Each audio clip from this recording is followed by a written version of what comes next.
बहिणीबद्दल असा विचार का येतो हे मला आजही समजत नाही. मी माझ्या लहान बहिणीवर कधीच फारसं प्रेम केलं नाही. तिचं लग्न होऊन ती दुसऱ्या घरी निघून गेली तरी मी कधीही तिच्या सासरी गेलो नाही. फक्त माझे आई-वडीलच तिची चौकशी करायला आणि तिला भेटायला जात असत. ती सासरी कोणत्या परिस्थितीत राहते याची मला साधी माहितीही नव्हती. ती जेव्हा जेव्हा माहेरी यायची तेव्हा जाताना आई तिला घरातलं काही ना काही सामान किंवा खाऊ द्यायची.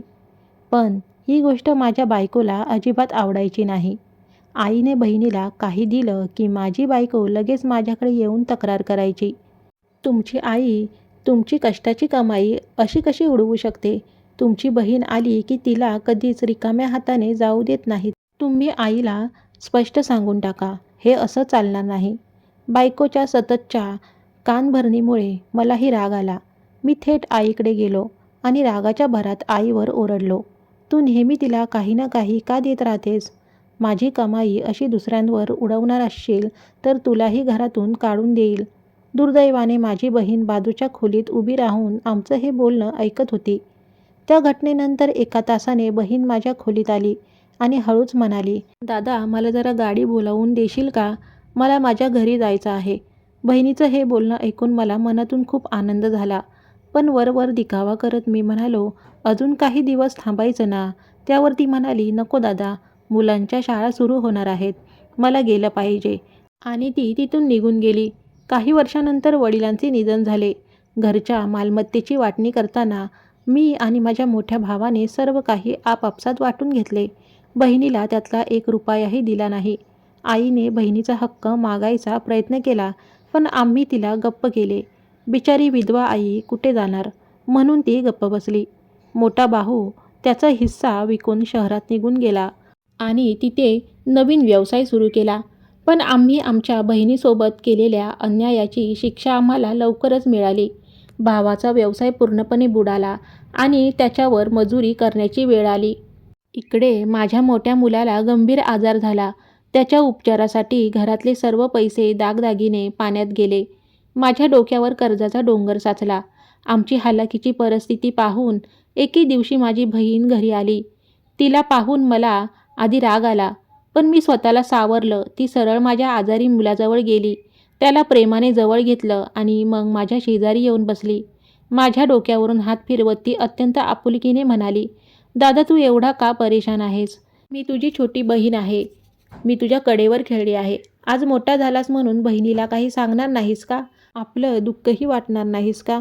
हे बोलत असतानाच तिने स्वतःच्या हातातील सोन्याच्या बांगड्या काढल्या आणि माझ्या हातावर ठेवल्या. ती म्हणाली, दादा अजिबात काळजी करू नकोस. या बांगड्या विकून टाक. घरातला किराणा भर आणि बाळावर चांगले उपचार कर. अजून पैसे लागले तर मला हक्काने सांग. मी आश्चर्याने आणि थरथरत्या हाताने तिच्याकडे पाहतच राहिलो. ती मला म्हणाली, दादा या बांगड्यांबद्दल कोणालाही काही सांगू नकोस.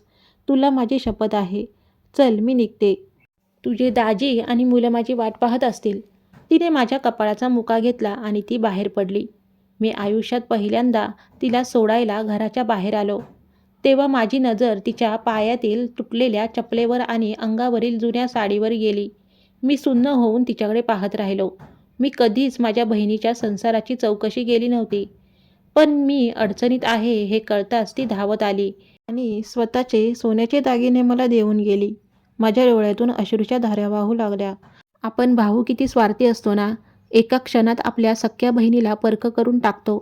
पण एक बहीण आपल्या भावाचं दुःख कधीही सहन करू शकत नाही. मी तिच्या बांगड्या छातीशी धरून खूप वेळ रडत राहिलो. मित्रांनो, आपली बहीण सासरी कितीही संघर्षात जगत असेल तरी भावाच्या पाठीशी ती नेहमी खंबीरपणे उभी राहते. त्यामुळे वेळ काढून तिच्या सुखदुःखाची चौकशी नक्की करा. ईश्वर सर्व बहिणींच्या आयुष्यात सुख आणि समृद्धी देवो. भावाच्या संसाराला नजर लागू नये म्हणून स्वतःचे दागिने गहाण ठेवणारी बहीणच असू शकते. आपण भावाने तिला काही दिलं नाही तरी चालेल पण तिचं मन कधी दुखावू नका. या रक्षाबंधनाला आपल्या बहिणीला फक्त वस्तूची भेट देऊ नका तर तिला मान, सन्मान आणि प्रेमाची साथ द्या. कारण नाती पैशाने नाही तर विश्वासाने जपली जातात. कथा आवडली असल्यास आपली नाती चॅनलला नक्की लाईक, शेअर आणि सबस्क्राईब करा. सर्व भावा बहिणींना रक्षाबंधनाच्या हार्दिक शुभेच्छा.